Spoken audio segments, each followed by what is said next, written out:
ጩቤን ያወጡበትና ኪስ ውስጥ የነበረውን የተወሰነ ገንዘብና መንጃ ፍቃድ ነው ይዘው። አንደኛው በኃይል መታኝ ማለት ነው። በጫማ ጥፊ ቃታስ ስቦ አስተካክሎ ጭንቅላቴ ላይ ደቀነ ማለት ነው። አንገቴን ያነቀኝ።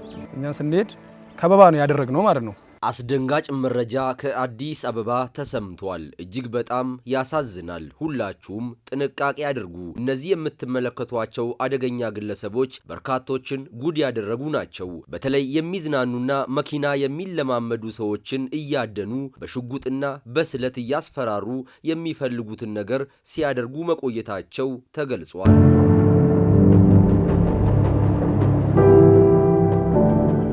በቡድን ሆነው በህገ ወጥ ሽጉጥ ይህን ለመስማት የሚከብድ አስፈሪ የወንጀል ድርጊት ፖሊስ ይፈጸምበታል ወደ ተባለው ስፍራ ይሄዳል። በሚገርም መልኩ ለቀናት ባደረገው ደፈጣና ክትትል እነዚህን ግለሰቦች በቁጥጥር ስር ማዋል ችሏል። ወንድሜ ላይ ጩቤን ያወጡበትና ኪስ ውስጥ የነበረውን የተወሰነ ገንዘብና መንጃ ፍቃድ ነው ይዘው ሄዱት።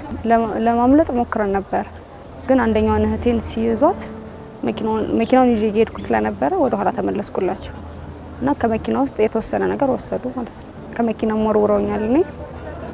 እሷን ደግሞ የተወሰነ መተዋታል። ከመጡ በኋላ ሰላም እጁን ዘረጋና አንደኛው እጁን ዘርግቶ ቀጥታ አንደኛው ወደ ሃንግ ነው የገባው። አንገቴን ያነቀኝ። ከዛ በኋላ አወጡ ጭቤ ምናምን ያዙ፣ አስፈራሩኝ። አይፎን ኤክስ ከኔ የኪሴን ገንዘብ መንጃ ፍቃዴን፣ ከዛ መኪናችንንም እንደዛ መቱብን። እንደዛ ሆነ ከወሰዱ በኋላ ጥለውን ሮጡ። እዚህ አካባቢ ቁጭ ብለናል። ከዛ አጋጣሚ አራት ሰዎች በዛ በኩል ይመጣሉና እኛም በቃ የሰፈሩ ሰዎች ናቸው ብለን ተስፋ አድርገን ነበረ። ግን ልክ እዛ አካባቢ ሲደርሱ ወደዛ ኦልሞስት ወደ 100 ሜትርም አይሞላም፣ ወደዛ አካባቢ ሲደርሱ ቁጭ በሉ እንዳትንቀሳቀሱ፣ እዛው ባላችሁበት ቁጭ በሉ ብሎ የማስፈራሪያ የዛቻ ድምጽ ሰማንና እኛም ደንግጠን ምንድነው ብለን ሳያቸው ወዲያው ድንገት ዞር ስል በዛ በኩል እዚህ አካባቢ መቱት ማለት ነው። ሲመቱት አጋጣሚ ሆነው ድንጋይ አጠገብ ስለሆነ ወደ ኋላ ወደቀ ማለት ነው። እጁን ሲይዘው ከኋላ ብቻ የሆነ የሽጉጥ ቃታ ስቦ አስተካክሎ ጭንቅላቴ ላይ ደቀነ ማለት ነው። ብቻ እዚህ ከኋላ የምታዩት በዚህ ቀስ እያሉ በዚህ ወደ ጫካ ነው የሄዱት። ወደ ስራ እየገባው ነው። ቦሌ ለሚ ኢንዱስትሪ ፓርክ ውስጥ ነው ስራዬ እዛ የሚሰራው። ስለዚህ ይህ ሰውዬ ከጫካ ወጥቶ ቁም አለኝ። ቁም ስለኝ እኔም ደግጬ ድንጋይ አነሳው። ከዛም በኋላ መታወቂያ አውጣ እኔ የህግ አካል ነኝ ብሉኝ ስላስፈራራኝ አውጥቼ ሰጥቻለሁ። ነፋሻማ አየር ጥሩ ቦታ ስለሆነ እያወራን እያለ ድንገት አራት ሆነው በዚህ በኩል መጡ ማለት ነው። እያየኋቸው ነበርና ሁለት ሆነው ተከፋፍለው እንደዚህ ከበቡን ማለት ነው። እኔ ደግሞ እዚች ቦታ ነው ቆምኩትና እንደዚህ ቆሜያለሁ። ሁለቱ በኔ በኩል አንዱ በዚህ በኩል መጣ፣ አንዱ እንደዚህ ቆሟል። ድንገት እሱ መልስ እየመለሰ እሱን እያየሁ እያለ አንደኛው በኃይል መታኝ ማለት ነው። በጫማ ጥፊ በኃይል መታኝ። ከዛ በኋላ እንግዲህ ወደኩኝ ማለት ነው። የምርመራ ቡድን እና የክትትል ቡድን በማዋቀር ቦታ ላይ ነው የደረስነው። እዛ የገቡበትን ቦታ ላይ አሳየ ልጁ የግል ተበዳይ በወቅቱ ቃል ሰጥቶ ስለነበረ ከዛ ቦታ ላይ ስንሄድ ነው እኛን ስንሄድ ከበባ ነው ያደረግነው ማለት ነው። ከዛ ልጁን አሳዩን በዚህ ነው የሄዱት ሲሉን አንደኛው ተጠርጣሪ ነው ሮጦ ሲያመልጥ ነው የያዝነው። ከዚህ በፊት ወንጀል ፈጻሚ ስለሆነ እሱም መሳሪያ ይዞ ነበር በወቅቱ። መሳሪያውንም ጭምር ነው የያዝነው የህብረተሰብ ጋር በመጣመር። ከዛ በኋላ እሱን ከያዝን በኋላ ሌሎችም ግለሰቦች መጥተው ቃል የሰጡ የነበረ ስለሆነ ምርመራ መዝገቦች ተደራጅተው ነበር። ከዛ እነሱን ከመዝገብ ላይ በማስጠራት የማስመረጥ ስራና ምርመራ በማስፋት ጠበቅ ያለ ምርመራ በማድረግ አብሮ የሚሰሩ 3 ወንጀለኞች ነው የያዝናቸው። እዛ ኮተቤ ካራ አካባቢ ነው ተከራይቶ የሚኖሩት። እነሱም በጋራ ይህን ወንጀል እንደፈጸሙ በተደጋጋሚ ጊዜ ወደ 4 ወንጀሎችን መጥተው ካመለከቱ ሰዎች ውስጥ 4ቱን ወንጀሎች እንደፈጸሙ ያመኑት ማለት ነው። በሞተር ሳይክል ያሉበት ቦታ ድረስ በመሄድ ወንጀል ፈጻሚዎቹ የሰረቁትን ንብረቶች የሚቀበል ሌላኛው ተባባሪ ግለሰብ በየካ ክፍለ ከተማ አካባቢ ሊያዝ ችሏል። አንድ በሞተር መጥቶ የሚረከባቸው አንድ ግለሰብ እንዳለ ጭምር ነው የነገረን። እሱን ከዛ በኋላ በቡድኑ በተዋቀረው ቡድን በእኛ ተሽከርካሪ ጭምር በመታገዝ በሲቪል ተሽከርካሪም ገዛ በማድረግ መንገድ ዘግተን የያዝንበት ሁኔታ ነው ያለው ማለት ነው። እዛ እሱም ከተያዘ በኋላ እሱም መሸጡን መግዛቱን ያመነበት ሁኔታ ነው ያለው። ኤግዚቢቶችም ለማስመለስ በሂደት ላይ ነው የምንገኘው ማለት ነው። የተለያየ በሱቅ የሚቀበሉ አሉ። እንደዚሁም ቦታ አሳይን በማድረግ መጥተው በሞተር ሳይክል እየመጡ የተሰረቀውን ንብረት የሚወስዱ አካላት አሉ።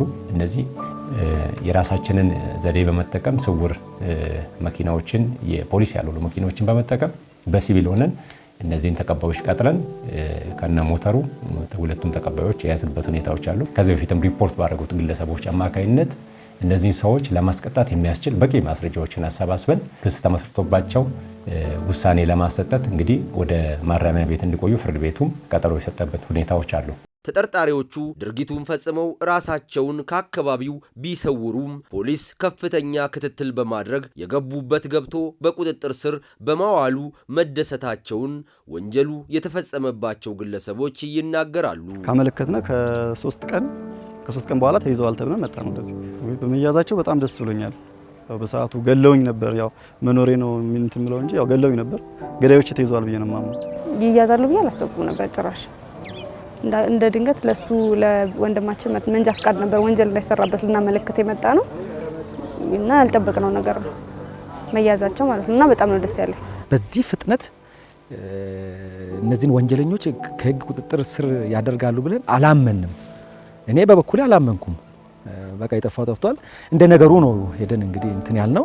እነሱ ግን እንቅልፍ ሳይተኙ በሚገርም ሁኔታ ራሳቸውን እየቀየሩ እነዚህን ወንጀለኞችን በ15 ቀን አርብ ዕለት ነው ተዘረፍነው። በ15ቱ በአርብ ዕለት ተይዘው ተጠራን ማለት ነው። በስልክ ተጠራን። ተይዟል ሲባል እኔ በጣም ነው ገረመኝ እና ምን ያህል ፖሊሶቻችን የህግ አካላት ህዝቡን ለመጠበቅ ያላቸው ቁርጠኝነት በእንዲህ አይነት ልክ ከሆነ እኔ እንጃ በጣም ነው ማለት እኔ ቃል የለኝም። ድሮ እንደምንሰማው አይደለም። አሁን በቁርጠኝነት እኔ በህይወት ስላየሁ ነው። በቃ አሁን በቅርብ ስላየሁ ነው።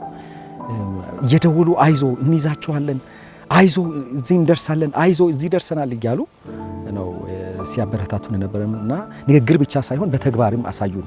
እኔም እንዶ ደስተኛ ነኝ ዛሬ እዚህ ውዬ መግባት ለህይወቴ እየፈራው ስራ ቦታ እጄ መግባት በጣም እየፈራው ነበርኩኝ።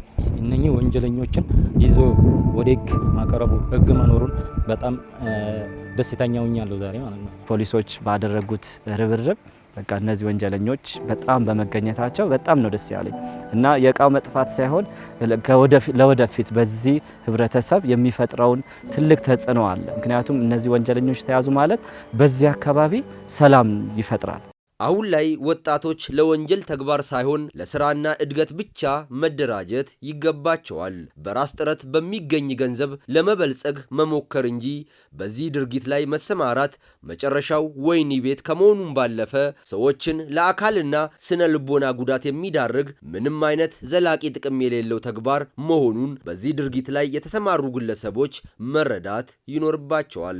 ወንጀለኛ መሆን ማለት በህይወት ላይ መፍረድ ማለት ነው እና ሌብነት በህይወት ላይ የተለያዩ የህይወት ውጣ ውረዶች ያልፋሉ። ነገር ግን ወጣት የነብር ጣት ሲባል ሰምተናል እና በዚህ ኃይላችን ብዙ ስራዎችን መስራት እንችላለን። ምክንያቱም ሀገሪቱ በጣም ብዙ ያልተሰራባት ብዙ መንገዶች አሉ እና ብዙ ወጣቶች አሉ፣ ብዙ ተስፋ አለ። ነገር ግን ወጣቶች ወደዚህ በጎ ምግባር ወይም ትልልቅ ስራዎች ካልገቡ በጣም በብዙ መንገድ ሊያዙ ይችላሉ። ወጣቶች በሱስ ሲያዙ አይተናል። ወጣቶች በተለያዩ ወጥመዶች፣ ወጣቶች በተለያዩ ወንጀሎች ሲገቡ አይተናልና ስለዚህ ወጣቶች ሲያድጉ ነገ ለሀገር ተስፋ እንጂ ለሀገር ስጋት መሆን የለባቸው። ወጣት ደግሞ መፍጠር ይችላል። የግድ ስራ መጠበቅ ብቻ ሳይሆን ስራዎችን መፍጠር የሚችልበት እድሎች ስላሉ በእንደዚህ አይነት ነገር ባይሳተፉ በቀላሉ አንድ ምሳሌ ማንሳት እንችላለን። አንድ ወጣት በስርቆት ላይ ተግባር ተሰማርቶ በትንሹ የ5 ዓመት ቅጣት ቢወሰንበት እስር ቤት ላይ የሚያሳልፈው የ5 ዓመት ከህይወቱ ላይ ነው የሚቀነሰው። ያ ነገር ተገቢ ስላልሆነ የስራ እድሎች አሉ። ባሉ የስራ እድሎች መጠቀም ነው። ስራን መናቅ አስፈላጊ አይደለም። ራስን ዝቅ አድርጎ ሰርቶ መክበር የሚቻልበት ሁኔታዎች ስላሉ ወጣቶች ከእንደዚህ አይነት ነገር ራሳቸውን ቢጠብቁ፣ ከእንደዚህ አይነት ነገር ቢቆጠቡ